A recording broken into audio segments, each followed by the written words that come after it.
उत्तर प्रदेश के नाम बड़ी उपलब्धि, कोविड अस्पताल में 1 लाख बेड तैयार करने वाला पहला राज्य बना। कर्मचारियों को देने के लिए दिल्ली सरकार के खजाने में पैसा खत्म, केंद्र से मांगी आर्थिक मदद।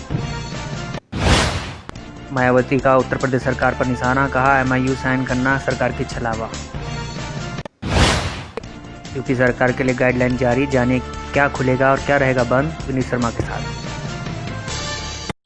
लॉकडाउन 5 के लिए उत्तर प्रदेश सरकार ने भी गाइडलाइन जारी कर दी है, जिसके तहत कंटेनमेंट जोन को छोड़कर 8 जून में को सभी धार्मिक स्थलों को खोल दिया जाएगा। शॉपिंग मॉल्स, होटल, रेस्टोरेंट को खोल दिया जाएगा। जुलाई में स्कूल जो कॉलेजों पर जो फैसला केंद्र सरकार द्वारा दिया जाएगा, जिसके बाद राज्य ये फैसला लेगा कि कब स्कूल खोलने हैं कब नहीं खोलने हैं, पहले अनुमति केंद्र से ली जाएगी। उत्तर प्रदेश के मुख्य सचिव अवनीश अवस्थी ने यह ऐलान किया है। उन्होंने कहा है कि कंटेनमेंट जोन जो एरिया बताया था, दायरा बनाकर 250 मीटर कर दिया गया है। 2 केस अगर मिलते हैं तो उसका दायरा बढ़ाकर 500 मीटर कर दिया है। अब आपको जानकारी देते हैं कि कौन कौन सी चीज़ें कब कब खोली जाएंगी। सरकार द्वारा कहा गया है कि बाजार 9 बजे से रात 9 बजे तक खुले रहेंगे। थोक सब्जी मंडी 6 बजे से लेकर 9 बजे तक सुबह खुली रहेगी। फल मंडी 8 बजे से 8 बजे तक खुली रहेगी। सैलून खोलने की अनुमति दे दी गई है। कर्मचारी को मास्क पहनना बहुत जरूरी होगा।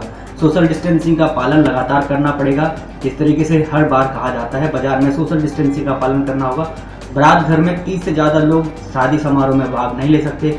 बारात घर में यानी बारात के दौरान आप हथियारों का पर पूरी तरीके से पाबंदी पहले भी थी और इस बार भी सख्त लहजे में कहा गया कि हथियार लेकर आप नहीं जा सकते। हलवाई की दुकानें खोली जा सकती हैं, लेकिन वहां पर बैठकर खाने की व्यवस्था नहीं होगी।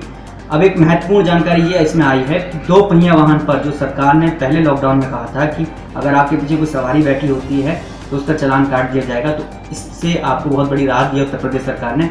आप पीछे सवारी को बिठा सकते हैं, लेकिन आपको ये ध्यान रखना पड़ेगा कि मास्क प्रॉपर पहना होना जरूरी है। अब 3 व्हीलर की बात कर लेते हैं। जितने लोग उतनी सवारी बैठ सकती हैं, यानी अबव नहीं बैठ सकती, ज़्यादा लोग उसमें सवार नहीं हो सकते। जैसे आम दिनों में देखा जा सकता था कि सवारी उसके अंदर बहुत ज़्यादा मात्रा में बैठ जाती थी। सरकार ने स्पष्ट कर दिया है कि आप उतनी ही सवारी बैठा सकते हैं जितनी बस में उसमें 3 व्हीलर में सीटें हैं।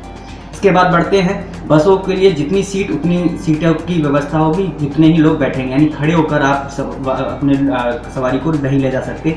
महत्वपूर्ण यही है कि बसों के लिए बहुत ज़रूरी है कि जितनी आपकी सीट हैं उतनी आप सवारी भर सकते हैं। पहले आप जैसे भरते थे अब नहीं भर सकते हैं। इसके अलावा आगे बोला गया पार्कों में 5 बजे से लेकर 8 बजे तक खुलने की अनुमति है। आप जा सकते हैं, आ सकते हैं, लेकिन आप वहाँ पर कोई बस खाली घूमने की आपको अनुमति होगी। इसके अलावा आपको वहाँ खेलने कूदने की अनुमति नहीं दी जाएगी। मॉल के बाहर आने जाने पर कोई प्रतिबंध नहीं लगाया गया, यानी मॉल आप कहीं भी उत्तर प्रदेश में कहीं से सामान एक स्थान से दूसरे स्थान ले जा सकते हैं। जो पाबंदी थी वो हटा दी गई है। अब महत्वपूर्ण ये है कि उत्तर प्रदेश के जो व्यावसायिक क्षेत्र हैं, जैसे कि नोएडा और गाजियाबाद, उसके लिए बड़ी बात सरकार ने कही है कि गाजियाबाद और नोएडा में जो भी फैसला होगा वो प्रशासन अपने स्तर से तैयार करेगा, यानी जिलाधिकारी वहाँ पर तैयार करेंगे कि किस चीज़ में लागू करना है, किस चीज़ को लागू नहीं करना है। ये महत्वपूर्ण है। ये स्पेशली माना गया है कि नोएडा के लिए माना गया है। इसके अलावा सभी तरीके के स्पोर्ट्स जो कॉम्प्लेक्स हैं वो खोल दिए जाएंगे, लेकिन खाली मैदान में जो खेल सकेंगे वो लोग खेल सकेंगे जो रोज़मर्रा आते हैं, यानी खिलाड़ी ही वहाँ पर आ सकते हैं, दर्शक नहीं आ सकते हैं। ये उत्तर प्रदेश की गाइडलाइंस थी, इसमें महत्वपूर्ण ये था। इसके अलावा नर्सिंग होम, मेडिकल स्टोर, जो भी जितनी भी व्यवसाय हैं वो लगातार खोलने की अनुमति उत्तर प्रदेश सरकार ने दे दी है। लेकिन सरकार ने ये कहा है कि सोशल डिस्टेंसिंग का पालन आपको सख्ती से करना पड़ेगा, मास्क लगा के चलना पड़ेगा, सैनिटाइजर का इस्तेमाल करना पड़ेगा, साफ सफाई का आपको विशेष ध्यान रखना पड़ेगा। सोशल डिस्टेंसिंग बार बार कहा गया है कि